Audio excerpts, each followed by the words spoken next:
লঘুচাপের কারণে সাগর উত্তাল রয়েছে। বরিশাল, খুলনা, নোয়াখালী, চট্টগ্রাম, হাতিয়া, ভোলা এবং এই অঞ্চলে আজকে থেকে বৃষ্টি হচ্ছে। কিছুক্ষণ আগে সমুদ্র পাড়ের চিত্র জানিয়েছেন সহকর্মী সাইফুল ইসলাম। আবহাওয়া অফিসের দেওয়া তথ্য অনুযায়ী বঙ্গোপসাগরে সৃষ্ট লঘুচাপের প্রভাবে চট্টগ্রাম, কক্সবাজার, মংলা ও পায়রা সমুদ্র বন্দরকে ৩ নম্বর সতর্ক সংকেত দেখিয়ে যেতে বলা হয়েছে। আমি এই মুহূর্তে যুক্ত আছি কক্সবাজার সমুদ্র সৈকতের সুগন্ধা পয়েন্টে। আপনারা আমার পিছনে ঠিক দেখতে পাচ্ছেন, সৈকতে কিন্তু লাল পতাকা টাঙ্গানো হয়েছে।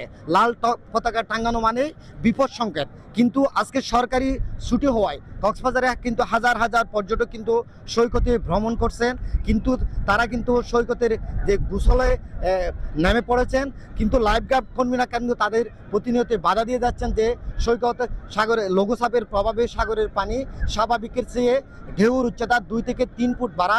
তার কারণে কিন্তু তারা সৈকত থেকে সৈকতে না নামার জন্য সিসেফ লাইফগার্ড কর্মীরা কিন্তু তারা প্রতিনিয়তই নির্দেশনা দিয়ে যাচ্ছেন। কিছু কিছু অতি উৎসাহী পর্যটক কিন্তু তাদের নির্দেশনা অমান্য করে তারা কিন্তু সৈকতে নেমে পড়েছেন।